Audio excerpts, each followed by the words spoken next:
வணக்கம். உங்கள் மகிப்பாட்டி வந்திருக்கேன். இன்றைக்கி ஒரு கதையோடு வந்திருக்கேன். சரி, கதைக்குள்ளே போமா. அப்போ பார்த்திங்கன்னா, ஒருத்தர் ஆதிசங்கரோட சீடர் காட்டுக்குள்ளே தியானம் பண்ணுவார். ஊருக்குள்ளே போய் நரசிம்ம பெருமாளை பற்றி கதையெல்லாம் சொல்லி பாட்டெல்லாம் பாடுவார். அப்படி இருக்கிறவர் அங்கே ஊருக்குள்ளே போய் அவர் நரசிம்மர் கதை சொல்கிறது. ஒரு வயசான வேடன் ஒருத்தன் அங்கேயே தான் இருப்பார். அவருக்கு தெரியாது. ஆனால் இவர் தியானம் பண்ணுறது மட்டும் தெரியும். அப்போ என்ன தினம் வர்றாரு, மரத்தடியில் உட்காந்து கண்ணை மூடிக்கிட்டு இருக்காரு. என்ன செய்கிறாருன்னு தெரியல. அவர் படிக்காதவர், அதனால் அவருக்கு தெரியாது அதை பற்றி, அந்த வேடனுக்கு.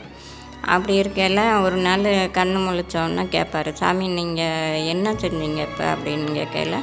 தியானம் பண்ணேன் அப்படின்னு சொல்லுவார். தியானம்னா என்னன்னு சொல்லுங்கள் அப்படின்னு கேட்கல. நான் உள்ளே கடவுளை தேடுறேன் அப்படின்னு சொல்லுவார்.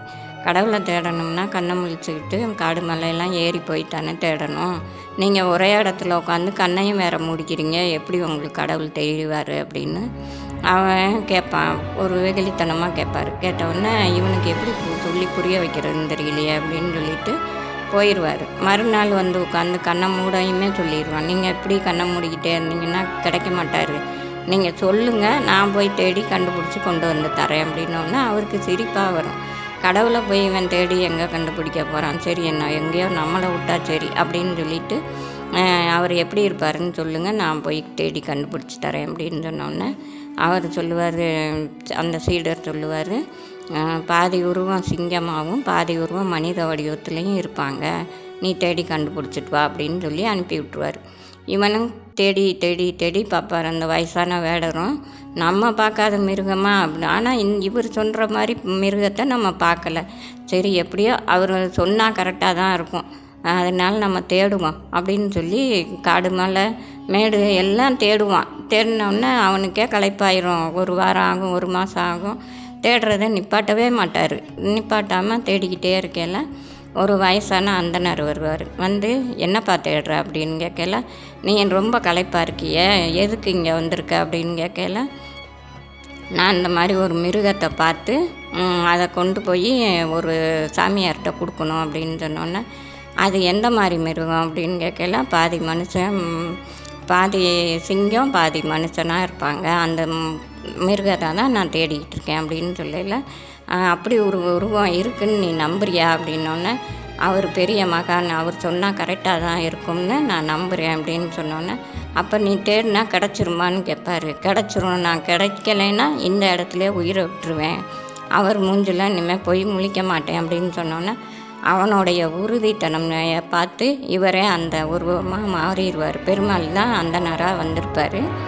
அவரே அந்த நரசிம்ம அவதாரத்தை காமிச்சோன்னே இவனுக்கு நம்ம பேசிக்கிட்டு இருந்தவங்க தான் அப்படி மாறினாங்கன்றத கூட தெரியாமல் ஓடி போய் கட்டி பிடிச்சிருவான். பிடிச்சிட்டு மல்லு கட்டுவான். நான் பார்த்துட்டேன், நான் சிங்கம் உருவத்தை பார்த்துட்டேன்னு கட்டி பிடிச்சிட்டு அங்கே இருக்கிற செடி கொடி எல்லாத்தையும் எடுத்துகிட்டு இருக்கா கட்டிடுவான். கட்டி இழுத்துட்டு போவான். அதாவது கடவுள்னே அவனுக்கு தெரியலை, உணரக்கூடிய சக்தி அவன்கிட்ட இல்லை. அதனால் அவன் அந்த மாதிரி கட்டி இழுத்துட்டு போய் நிஜமாகவே அவர் தியானம் பண்ணிக்கிட்டு இருப்பார். பாருங்கள் சாமி, நான் கொண்டு வந்துட்டேன், நீங்கள் கண்ணை மூடிக்கிட்டு இருந்தால் உங்களுக்கு எப்படி கிடைப்பாங்க, இதோ பாருங்கள் அந்த மிருகத்தை நான் கட்டி இழுத்துட்டு வந்திருக்கேன்னு பார்த்தா அவர் கண்ணுக்கு தெரியாமல் வெறும் காட்டுக்கொடி தான் கையில் இருக்கிற மாதிரி தெரியும்.